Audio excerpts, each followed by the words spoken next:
So, to the session, the criminal enterprises of Aussie writers abroad.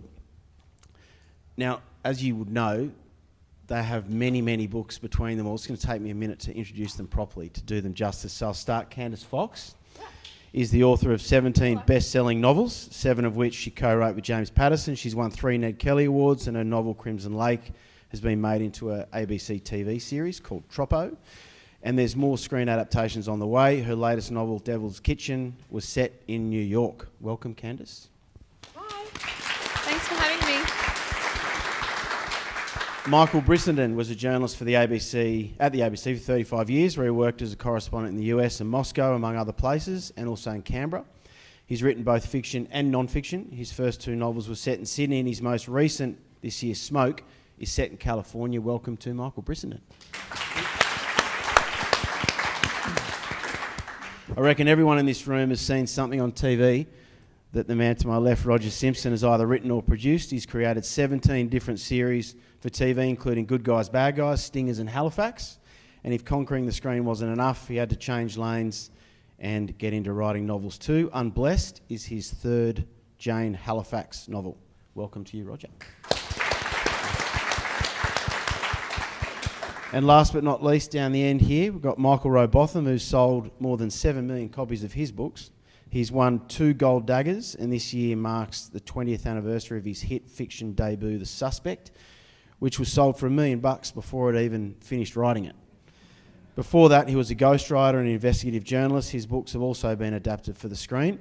His most recent novel, Storm Child, is the 4th in the Evie and Cyrus series and was released early this year, set in the UK. Welcome, Michael.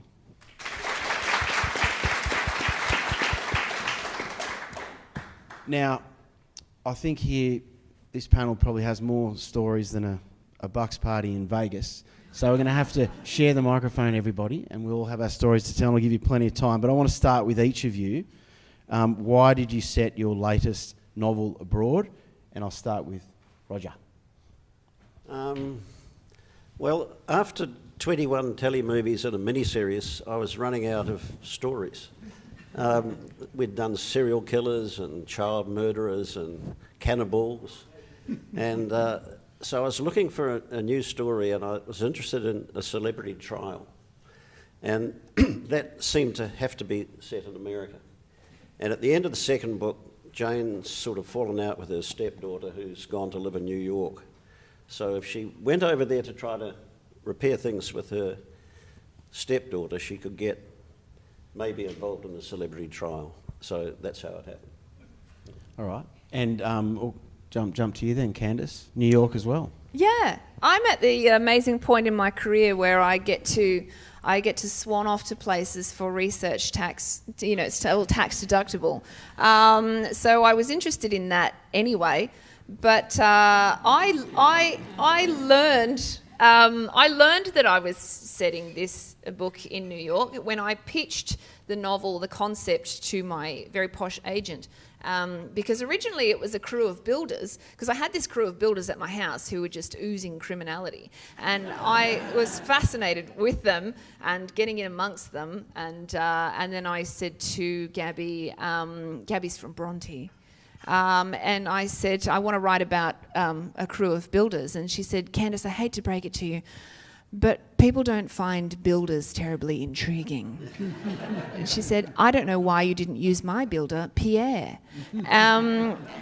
And so she said, could it be something sexier? And I said, all right, how about firefighters? And she said, very exciting. Oh, I've met a firefighter recently, and all this. And it's the firefighters, and they're bad guys. They're the criminals, And so I was thinking, wouldn't it be a shame if it wasn't set in New York, where the firefighters are, known globally as the best and the bravest. So I swanned over to New York trying to find firefighters who would talk to me about their bad colleagues, about their thieving, criminal, lying colleagues. And what an adventure, all on the taxpayer's dime. Thank you so much, everyone. So I want to talk about the research a bit more, but I'll jump to Brisso. And look, just for ease here, we've got two Michaels. So there's going to be Brisso and there's going to be Michael. So as we're going. Okay. So my Brisso, life story. Yeah. So Brisso, why California?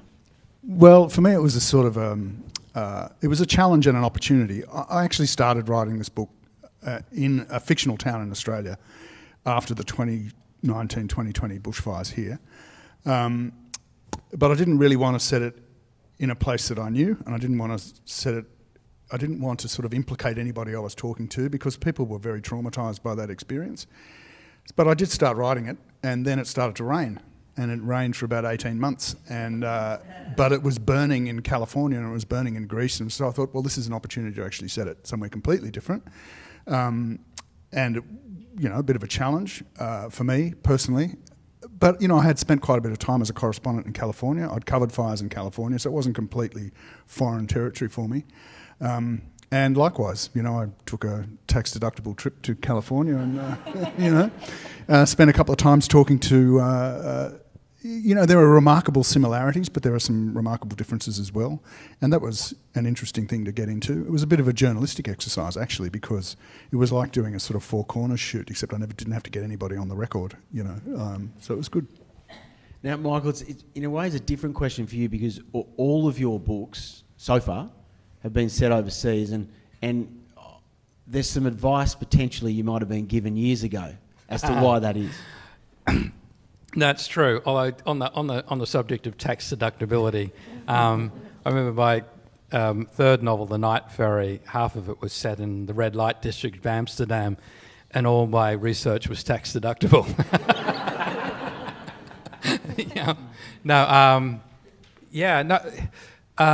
All of them. It's really interesting. I was doing a James Valentine interview last week, and he pointed out that my website refers to me as an international crime writer. And he said, is that like an international man of mystery? And I sort of said, but no, the reason was, it's funny, when I first, because I was first published internationally in terms of my books were sold at the London Book Fair, and I'd lived abroad in London for 12 years, and my main publishers were actually UK based.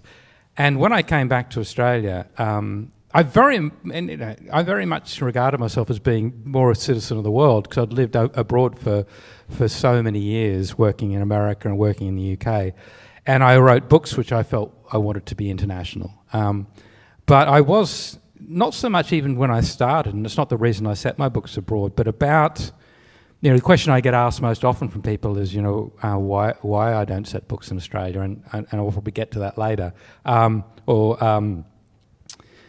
I did reach a point about 12 years ago where I wanted to set a book in Australia, and I had a very, very senior British publisher tell me they would be happy if I set a book anywhere in the world except Australia. And I remember asking why, and they said because no Australian crime set book has ever been successful internationally, and a big success internationally, probably not since Arthur Upfield and the sort of Boney books, were big internationally. And I remember saying at the time, yes, that is until one of them is. And of course, since then, Jane Harper blew the doors off and became hugely successful, and Leanne Moriarty became hugely successful with books set in Australia. And so the world has changed, but back, there was, back in the time he was talking to me, there wasn't, certain Australian crime writers had been successful in certain territories. Peter Temple had been successful in Germany, and Shane Maloney was successful in Finland, and like really weird sort of things. But no Australian set crime book had been a big global hit. Now, research for a book like this is when the stories you've written. So as Australian writers here, we know the place, we know the streets, we know the people. And Michael, obviously, you're living in the UK for so long that you knew that well enough to write it. But actually, to know New York, for instance, Candice, what did you do there that really helped you feel the place, and who'd you talk to, and how much did they give you? The bartenders are very good to talk to in whatever town you're researching. I've written with James Patterson, and when I was researching Gloucester, New England, I went there and I went into a bar, and I realised that at the bar they were selling Jack Daniels flavoured chicken wings, and the people there were drinking picklebacks, which is a shot of pickle juice after every beer, and that's when I learned you've got to go into the bars. So What's the pickle juice thing? Just asking for a friend. Is that like it's a pickle help juice. with a hangover? Why do they do it? Oh, I have no idea. I don't know why they do it. They just like the flavour. So you'll have a beer, and then after the beer you shoot the pickle juice, or sometimes people drop their whole shot glass of pickle juice into their beer and drink it that way, like a Jaeger bomb, if you've ever had a Jaeger bomb. Yeah. So yes, while I wasn't harassing the firefighters of New York, I was just in the bars, just listening and talking to the bartenders, who always have, the best and worst stories of the best and worst people in that city. But my going to New York was preceded by me trying to do all the official things to make firefighters speak to me. I wrote to FDNY, I wrote to several chiefs all around New York asking to speak to their firefighters, and it was a resounding no. So I just flew there and went from station to station, walking in and going, hello, and presenting myself. And that was a spectacular failure for 4 or 5 different stations, because I was coming in and just going, hi, everyone, with this Australian accent. My name's Candice, and I'm a novelist, and I want to talk to you about firefighters. And Firefighters who are criminals. Yeah. And I'm saying the firefighters in my book are a bad guy, and you can speak to me anonymously, and I'm not here to stir up any September 11 stuff, but if you want to talk about September 11, that would be great. And they're all going, oh, and no. And so I did that for a while until I finally found one who said, I won't speak to you, but I know a guy who might. And so I ended up going to a station. It was the same station where they filmed Backdraft. So I was like, hey, I'm in a movie. And yeah, they told me wonderful things that you couldn't possibly make up. Like, I had a group of firefighters at a table, and I said to them, who's the worst person you've ever worked with? And they looked at each other and they said, it's got to be Nick the Dick. And I said, what an inventive nickname. Is it because he's well endowed, or is he a dickhead? And they looked at each other again. They were like, it's kind of a bit of both, actually. And I said, why? To give me an example. And they said on his first day, Nick the Dick walked into the station, didn't talk to anyone, introduce himself, anything. He went straight to the kitchen and pulled down a coffee mug and didn't even look at who it belonged to or anything. And he smashed the handle off on the kitchen counter, and then he got another one, he smashed them off, and the guys came and they said, what are you doing? And he said, if your little coffee cup is too hot for you to hold without a little handle, then I don't want to run into a burning building with you. And I was like, wow, what a dick. And that's amazing. And actually, that's in the book. Yeah. That's you used that in the book. All of this stuff, the really grotesque stuff that I heard, I couldn't put in, but all the publishers went, oh no, that's gross. Finding bodies and things in certain what people smell like when they're cooked and that kind of thing. I couldn't put that in, but the other things, it all made it in. Yeah. How about you, Roger?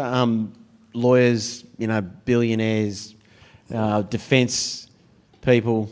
What sort of research and who do you pick up the phone to, and where do you go for this stuff? Well, being in the TV business, I've been to sort of Hollywood every year for the last 25 years, so I knew Hollywood quite well. My agent's in New York, so there's an excuse to go and visit him. I knew New York fairly well. This is a tax dodging scheme, as you can see. He's jumping. Keep going. A lot of the story is set in Silicon Valley, which I hadn't been to, so I had to go up there and discover the difference between Palo Alto and all the privileged people, and then Palo Alto East across the Bayside Freeway, where all the people who service Silicon Valley live, and where the best Mexican food is, and affordable Mexican food. So I had to do that research. That was quite good fun. It's also set in Goose Creek in South Carolina. I didn't go there except on Google. It's only a small part set there. But I did my research, and I always, even when I set stories in Australia, I always use a lot of advisors. So I had an American legal advisor, a guy on Wall Street to tell me about startups, a couple of computer scientists from Silicon Valley. So I go to the bars like Candice does and do that sort of thing, but I do seek out experts who can keep me on the story. So I did that as well. I spent a bit of time over there, and I stayed in the Algonquin, because if you put the Algonquin in a book, you get a discount the next time you stay there. They always sound like a bunch of money-hungry... This is giving... Tax-deductible discount. I even have... this is what you have on your door if you want your room cleaned. So it says... On one side it says, "Quiet please, writing the great American novel." And on the other side it says, "Service please, went out to find some new ideas."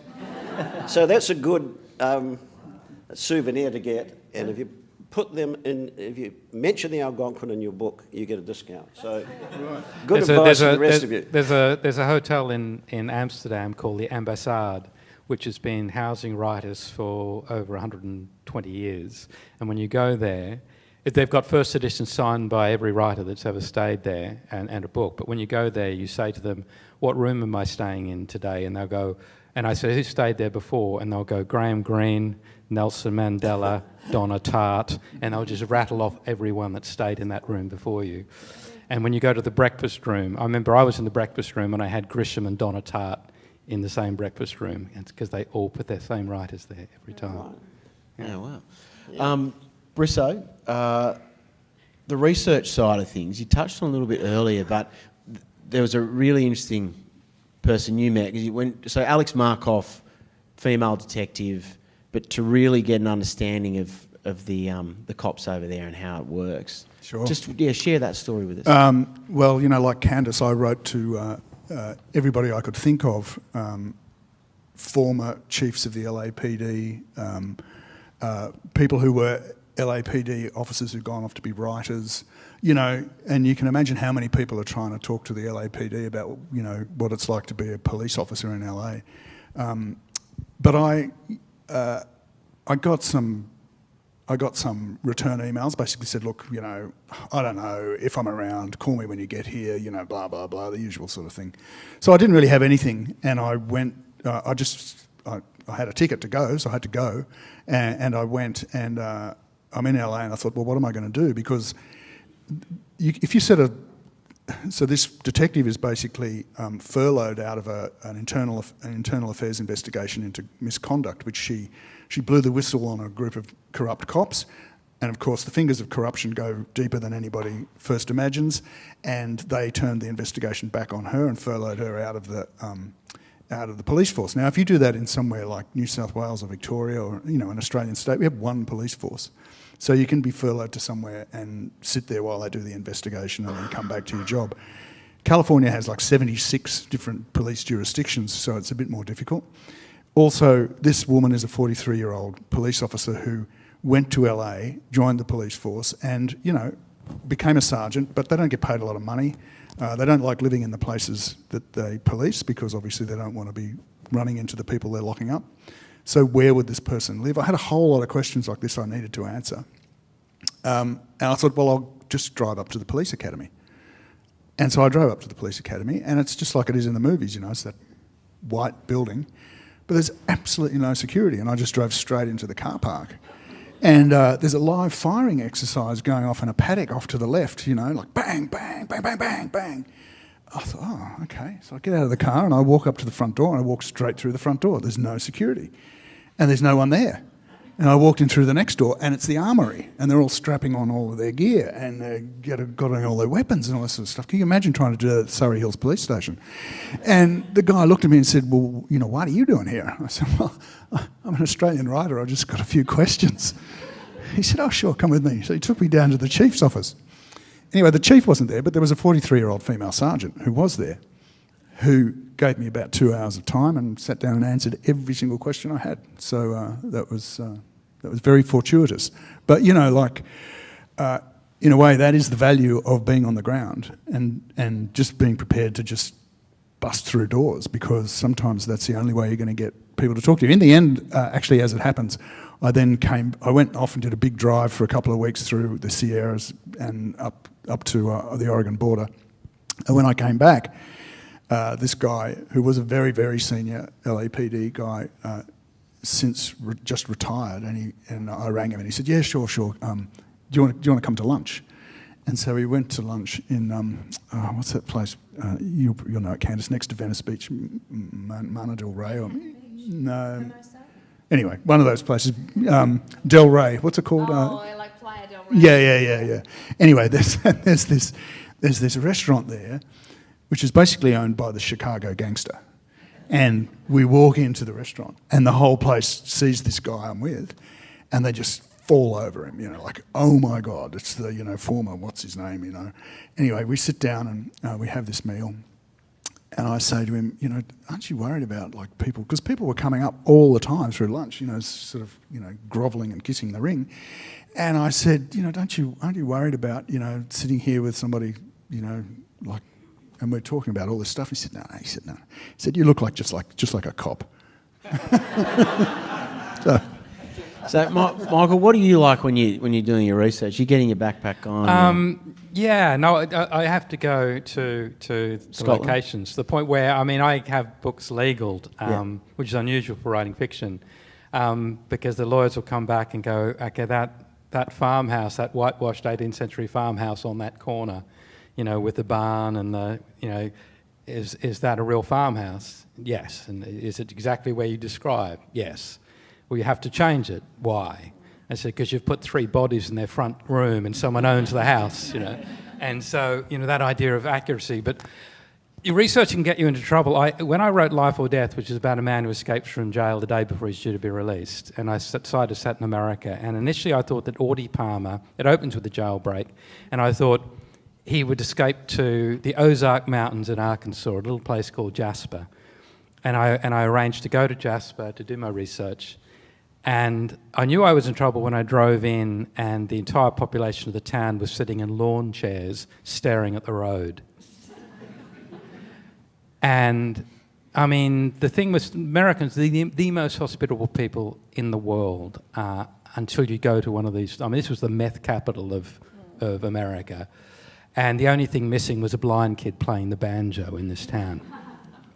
And after 3 days, no one would speak to me.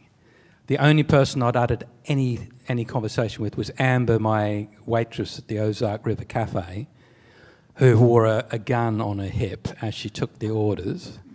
And I wandered around town taking photographs of buildings and whatnot and trying to strike up conversations in bars or whatever, and no. And I finally saw on a front window of the Ozark River Cafe was a notice saying that the Arkansas Sheriff's Wives Association were holding a fundraiser, and it was a concealed handgun carry course. And I thought, I'll sign up. So I signed up. I got on a bus. There were about 25 people on the bus. There were 2 grandmas in front of me.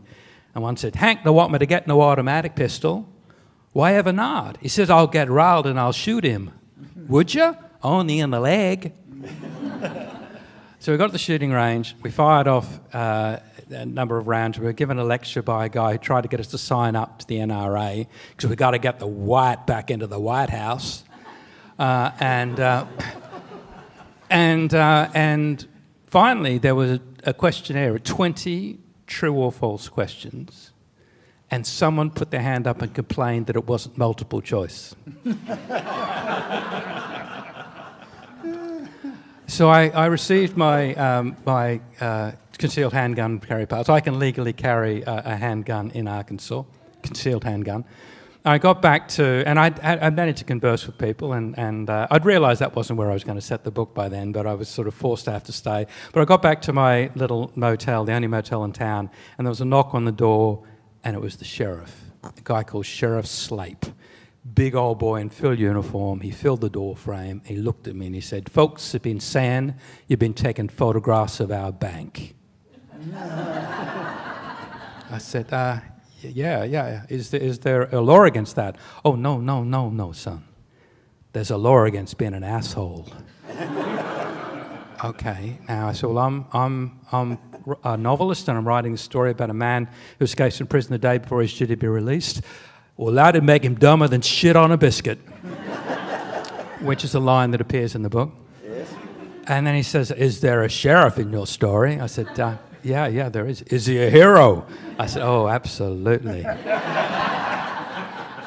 Hence the fact, no, I've never been back to Jasper.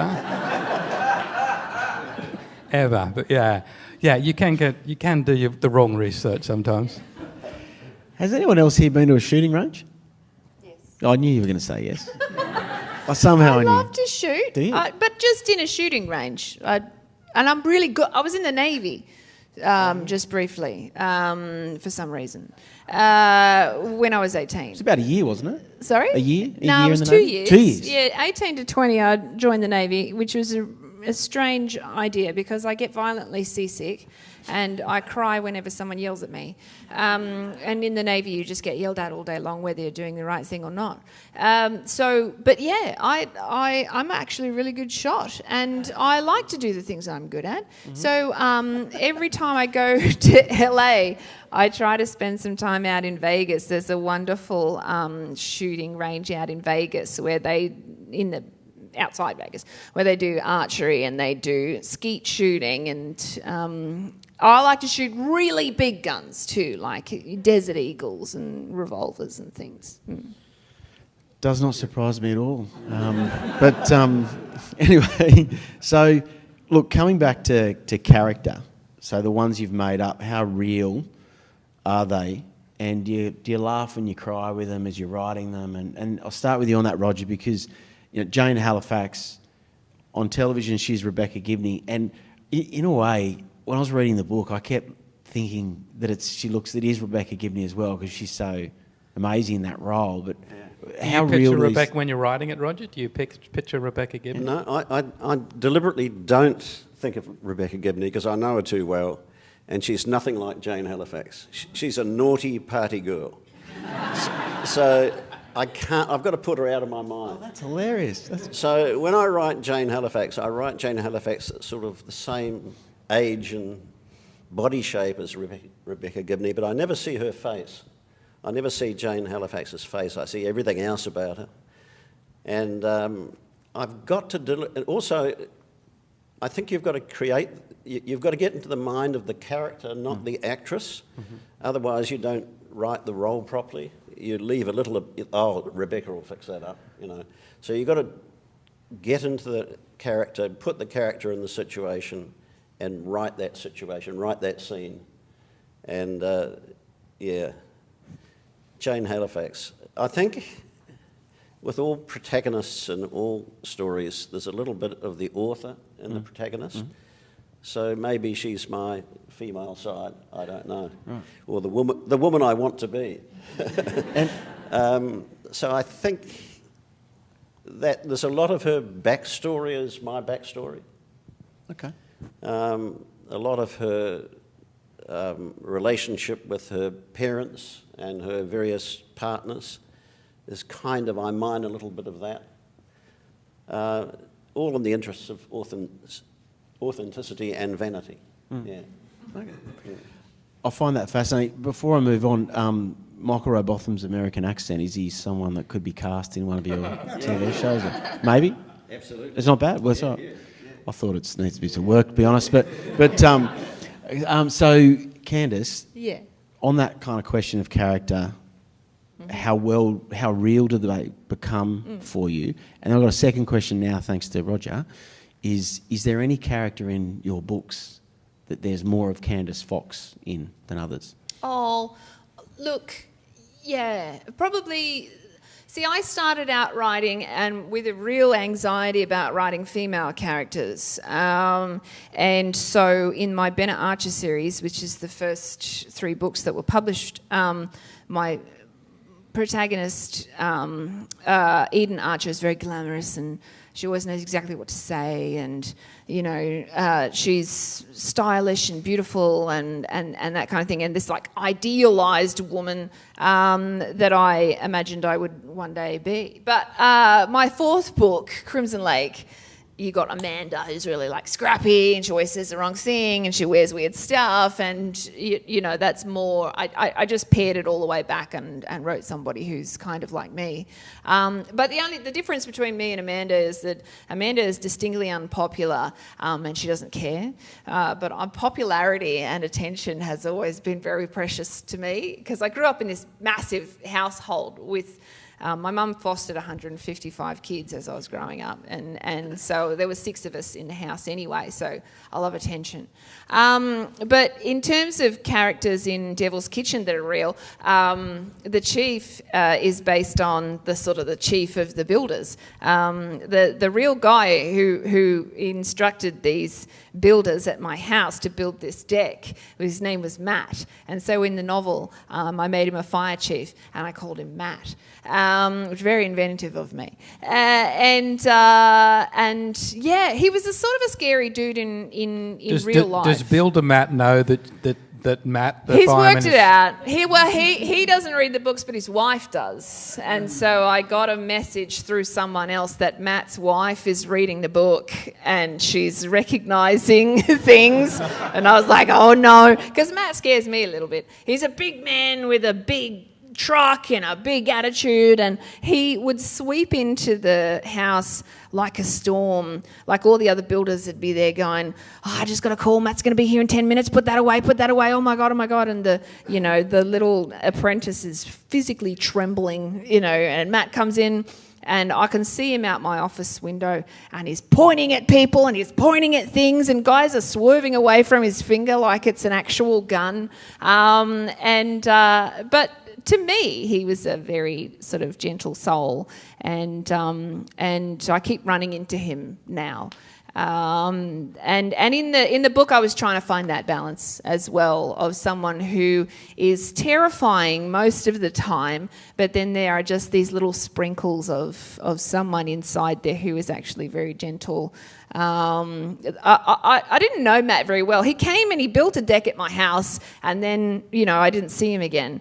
And it was 2 years later that I was writing the book. But I heard through my electrician that his niece had died. And I just thought, that's so awful and sad. And so I texted him. I still had his number from building the deck. And I was like, oh, Matt, you probably don't remember me, but I'm Candice, and you built a deck at my house, and I've just heard about your niece, and I'm just so sorry. And he sent back one of those man texts. But then I was in the traffic with Violet, my daughter Violet, and I was coming back from somewhere, and this car pulled up next to me, and I heard, hey! And I looked over, and it's full of builders. And then Matt was in there, and he goes, it's you! And I said, oh my God, it's you! I'd sent the text 2 days earlier, and he goes, that message was so nice. And I was like, oh, I'm sorry for your loss. And he was like, oh, it's okay. And then we just parted ways. So I loved the combination of how terrifying and intimidating he was and everything, and then I could just see that there was stuff underneath there. And that's what I try to write, is characters who are layered, complex, And it's not surprising that you're writing what you know and what you experience as well. Yeah. Brisso, how about you? I mean, we've talked a little bit about character already, but are there any other characters that have really, I guess, touched you? And also, how much of Brisso is in the characters have you written, particularly the first couple? I think we all bring a little bit of it ourselves to the main characters in a way. But we also bring a lot of, the people we meet that are in some way unusual or inspiring or interesting in whatever ways. And in this latest book, the father character in that book, called Leo, is a Russian immigrant. And he's based on two sort of experiences that I've had. One was when I was a correspondent in Moscow in the 90s. I met a lot of people who were Gulag survivors. There were quite a few of them were still alive, and they were really damaged people, right, as you could imagine, and they just wanted to get the hell out of there as soon as the first opportunity they could. But, most of them are sort of alcoholic damage done, you know. But they had enormous sort of empathy as well, you know, because they'd been through this incredible experience.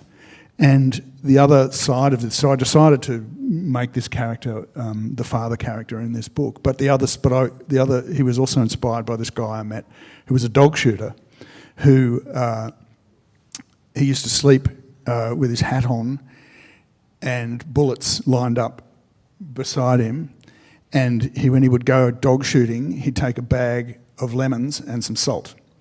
And he said to me, "Yeah, that's all I need, mate. I just go out there and I live off what I kill. Squeeze a lemon, bit of salt. I can last for weeks doing that." And, yeah, shooting wild dogs. And so this guy so I made this guy a coyote shooter. And there's sort of lot of similarities in the way they do. The ranchers get people to come on and shoot coyotes, and they stay for weeks. And the only money they make is off the pelts. So they'll shoot in a pelt, you know, good pelts, like $65, $75 or something, and they'll come back with a whole lot of pelts. But this guy, he actually loves dogs. So every time he kills a dog, he's sort of killing a little bit of himself, you know, and he's a very, very damaged character. But he's based on, in a sense, on real people that I've met, yeah. So, I don't think I could ever shoot a living thing. I couldn't. But I have a friend who's a prolific duck hunter, and I'm like, well, I couldn't. I love ducks. Have you seen a duck? They're lovely. Tastes good. So we've got some difference in opinion here on ducks. Somebody's got to shoot them. Yeah. So They shoot themselves. Brisso, though, on the dog question, just being clear, they're not stealing dogs and cats from people's backyards. No. They're not. He's not eating the pets either. So we all watched the debate yesterday. It was just a quick check. Michael, characters. Characters, yeah. So, it's funny, I don't regard, because I lived so long in the UK, I don't regard that as sort of being a challenge to write UK-based characters. I know when I set Life or Death in America, that was a huge challenge, because it's one thing if you're going to do a fish out of water story, if you're going to take an Australian and put them and transplant them somewhere, that's an easier job because they can look at the vagaries and the oddities and the absurdities of a different culture. But if you're going to write about nothing but sort of, in the case of Life or Death, it was set in Texas, you know, you have to be accurate. And like right down, as I discovered, you know, in California, they refer to something as, I took the I-45. In Texas, it's, I took I-45. They don't put a "the" in front of it. You make a mistake like that, and everyone in Texas knows that you're trying to pretend to be from that part of the world, but you're not. And so that's the sort of accuracy you need to do. If you're going to sell your books in those territories, then you have to be so accurate on everything you do. Because otherwise, I mean, you might get away with selling it in Australia because people won't realise here, but people in America will know when you get it wrong. And so I think that's a great sort of challenge. In terms of characters in general, I think all my main characters have been braver than I am, better looking than I am, cleverer than I am. There's wish fulfillment in all of them. You know, I am my mother's son. You know, my mother once screamed so loudly in a cinema they stopped the film and turned the lights up. That's me. I'm a complete coward. My characters are far braver than me, and they will charge into burning buildings, you know, or they will go in and risk their lives, whereas I think I'd run the other way. So what about, though, you ghostwrote a book, I think, for a psychiatrist, didn't you, years ago? I ghostwrote a book. I did 2 books for a guy called Paul Britton, who was the pioneer of offender profiling in the UK. He was the character, the real-life psychologist that Cracker was based upon. And those who've seen that amazing BBC series, Cracker, was based on the work. Jimmy McGovern and Paul Abbott wrote that series based on the work of Paul Britton. So I did 2 books with Paul. And obviously the reason I asked you the question is, you know, Joe Lachlan and Cyrus. Is that because you write with more than some knowledge about what they know and the technicalities? Yeah, and of a lot of jobs? the ideas, I mean, a lot of the ideas for the books have come from stories that Paul Britton worked on, and that we didn't write about in the books, that, you know, or, cases that, I mean, even something like The Secret She Keeps, that's actually based on the kidnapping of a woman who faked a pregnancy and then dressed as a nurse and kidnapped a baby, Abby Humphries, from the Queen's Medical Centre in Nottingham in 2001. And Paul Britton was the psychologist they brought in to try to tailor a publicity campaign that could reach out to initially the kidnapper who'd taken the child, and then when she didn't seem to be responding, would then tailor a message to go out from the police aimed at people around the kidnapper who maybe were starting to question about, is that really her baby? And ask those questions. I mean, it was a terrible time to be a new mother in the UK because it was 17 days before Abby Humphries was discovered, because people were reporting on new mothers all over the country. Everyone doubted whether every new baby was saying, is that really your baby or have you stolen it? It was a horrible time. But so I based, The Secret She Keeps, based on that, which Paul Britton was instrumental in getting Abby Humphries back safely. So, I mean, my knowledge of criminal psychology very much came from having worked with him. So ideas and where they come from, I mean, that's a really good example of just something that is something you read in the paper or you see in the news and it becomes this much bigger thing to explore in a novel. Roger, where do your ideas come from? With the Halifax franchise, Paul Mullen, who was Professor of Forensic Psychiatry at Melbourne University, was a fantastic source of not the original ideas, but the plot and where that Jane would sleuth her way through the story psychologically, and he was very useful for that. Jane Halifax divides her time between police cases and court cases. So half the time she's appearing as an expert witness in court, and Paul Mullen was an expert witness in the Martin Bryant shooting in Tasmania and other big cases. So he's very useful, but he's not the originator of the ideas. Where do ideas come from? I don't know. This book, it came from Elizabeth Holmes and Theranos. That I wanted the big celebrity trial.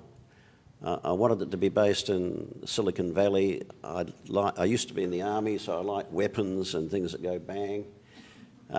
So it was a weapons development, possibly fraudulent, Elizabeth Holmes. So I researched that story a lot. So did the idea come from there? Probably from her, yeah. How about you, Candice? I just carry around this mental basket, and whenever I hear something amazing, I put it in there. And then when I have to write a book, I just stir it around and see what's in there. And a lot of that is just talking to everyone and asking inappropriate questions. I know someone who works in OH&S, and I said to him, only a couple of months ago, I was chatting to him and I said, all right, we've been skirting around it long enough. Tell me your worst OH&S stories. And he told me about a case in which someone was pulled into a wood chipper. And it was just the best thing that I have heard in ages. It was so... These four guys, they were all standing around this big wood chipper and they were supposed to pick up the branches with a claw thing and feed them in that way. But of course they were tough guys and they were just picking up the branches and feeding them in themselves, all four of them. And then at one point, all three turned around and went, hang on, where's Terry? Where did he go? And the most chilling thing about it was how silent it was. Like he was there and then he was gone. And then they walked around the wood chipper and the they most chilling thing is oh, that you'll tell that story with a smile on your face. I just thank God that you've got this outlet of writing to get all this stuff. But I just put that in there, yeah. And maybe that's not enough of a concept for an entire novel. But when these builders came to my house, I was just there, and my husband said to me, every time I turn around, you are out there talking to those builders. And he said, you're costing us money. And I said, no, I'm going to make us money out of these guys because there's just something here. There's something here.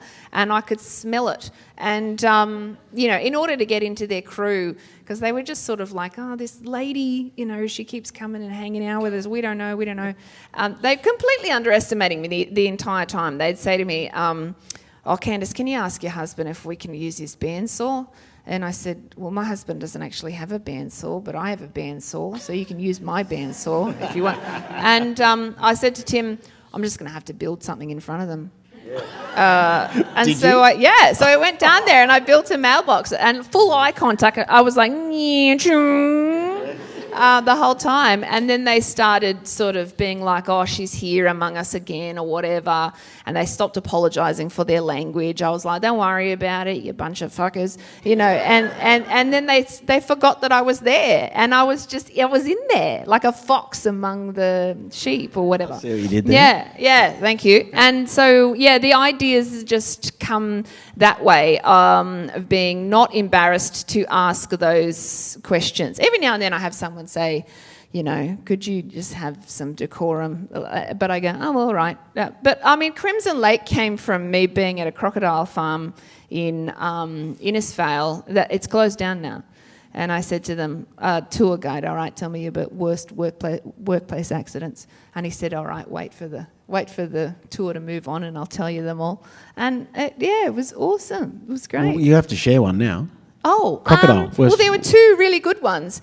Yeah. The thing is, they had this big crocodile, Bruno, and the act. I watched the guy do the act, and he'd go, Bruno, Bruno, and slap the water with a stick, and this enormous thing would slowly come out of the water and up onto the land, and he had a dead chicken, and he'd go, here you go, oh, and it would eat the thing and then go back into the water. And he said the guy before me was going, Bruno, Bruno, here's your chicken, and then someone asked a question, and then it just took him by the arm and took him straight into the water. And here's the best part, it was right in front of a kindergarten class that had 25 kindergartners watch the guy get dragged in. Yeah. Did he live?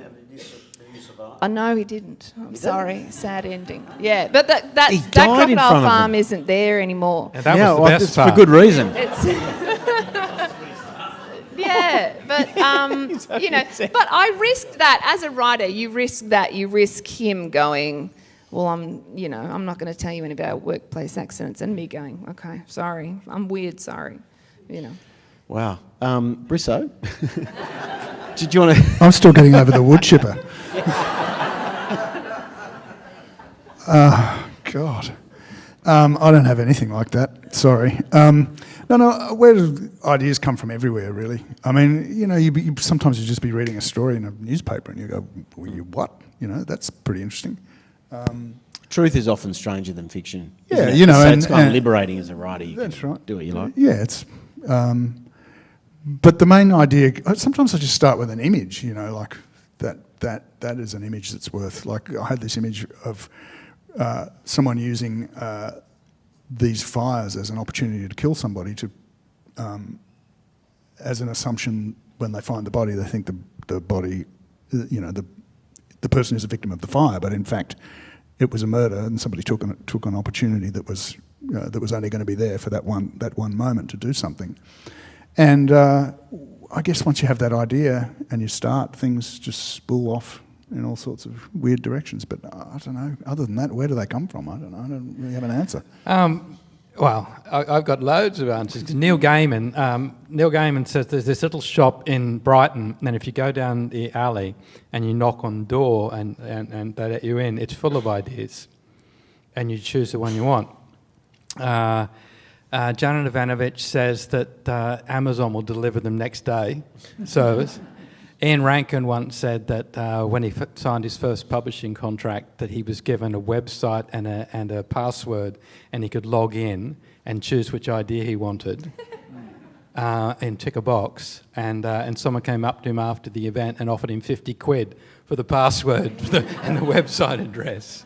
And it's this idea of trying to, but it's all that sort of, could be the news. I mean, the Life or Death was 2 paragraphs in the Sydney Morning Herald about a guy who'd served 2 life sentences and he escaped from Long Bay Jail the day before he was due to be released. Yeah, but isn't that the point? I mean, they're everywhere, right? They're everywhere. Ideas are... And it's a case of, it's like, I mean, everyone has been seeded in... Like Storm Child, the latest book, was a story about 12 years ago of a small boat tragedy in the Mediterranean with one survivor. And that survivor told rescuers that the boat had been deliberately rammed and sunk. And so that sort of stuck with me. I think my book Lost was on a milk carton, one of those back in the day when Americans put missing children on milk cartons, and of a child that someone knocked, a friend sort of buzzed downstairs on an apartment building and asked if Robbie can come out and play. And the mother said, he's coming down now, and Robbie disappeared somewhere from the top floor to the lower floor, didn't arrive, and vanished without trace.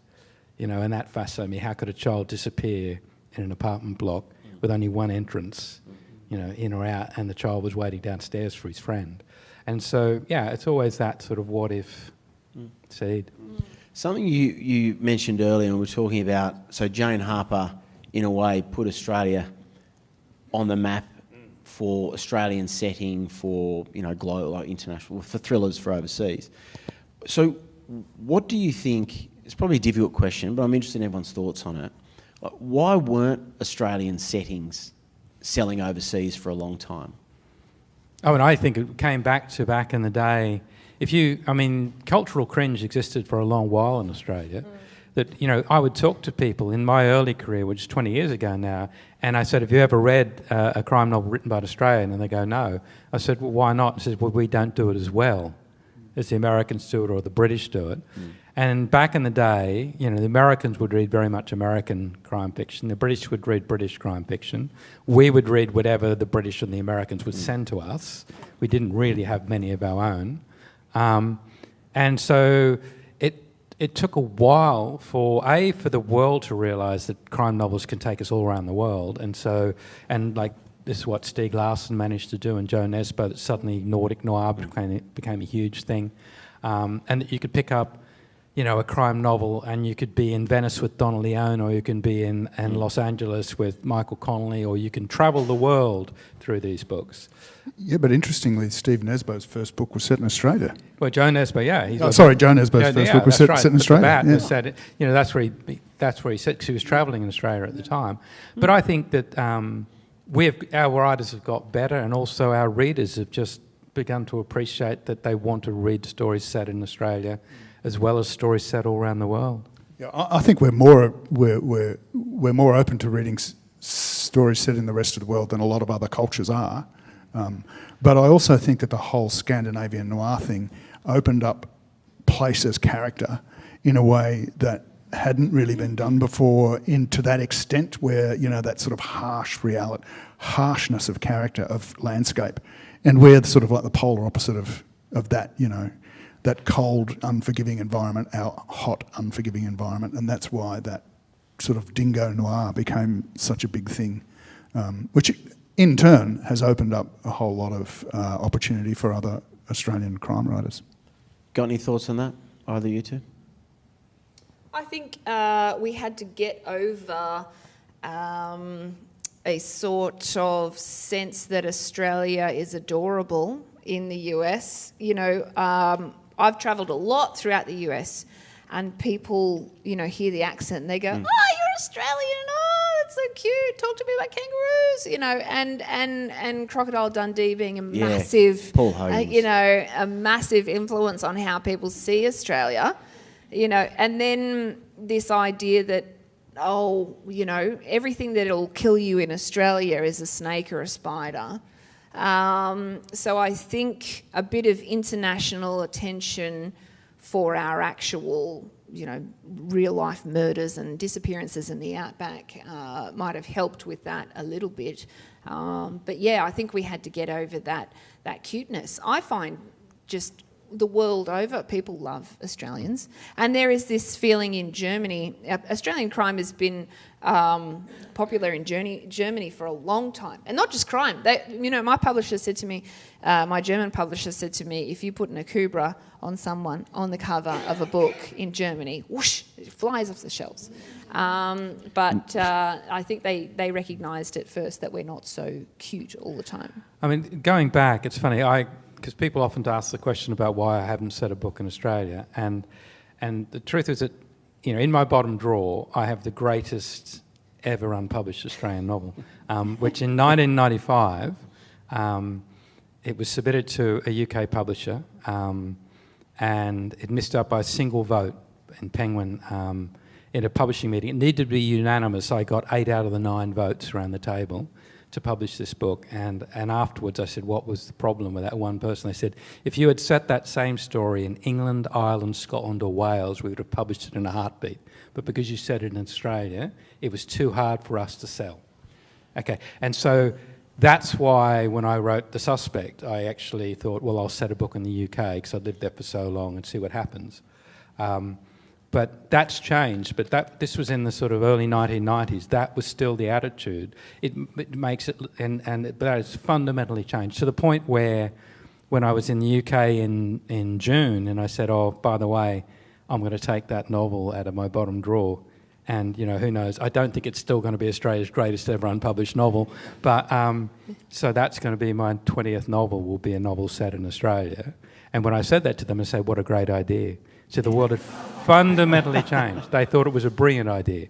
Whereas go back 20, 25 years... 30 years, yeah. 30 years, they weren't interested in stories set in Australia. Also, the TV and film industry has changed so that you get a lot of tax breaks for filming here in Australia. So I haven't written anything set in Australia for a long time, and I've been writing American stuff, and what my books are optioned for, the American ones, has hit a certain level. So Devil's Kitchen was optioned by Disney, and so my next book, which is out at the end of the month, is set in Australia. And I thought, is it gonna dip? And am I going to have that international, big TV company interest when it's not set in Australia? But I just optioned that to Ridley Scott. So it's the same sort of level. Never heard of him.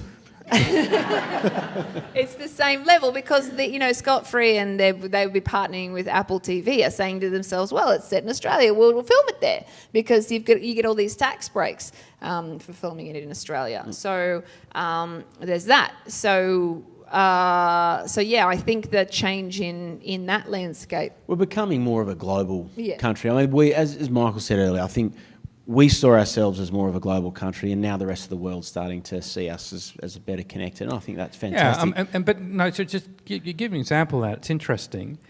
Whereas, you can hit number 1 in Australia, and fair enough, it'll get published in the Publishers Weekly or whatnot. When I got my first number 1 in Germany, I was page 3 of the Sydney Morning Herald and The Age. They did a story about me on Avalon Beach because I'd hit number 1 in Germany, and I'm thinking, why did that make me suddenly important? And that is a classic example of this cultural cringe, that we don't really appreciate our writers until they've become successful internationally. Roger, a question for you. So writing for television and writing novels, what do you enjoy more? I enjoy the novels more because it's a kinder world.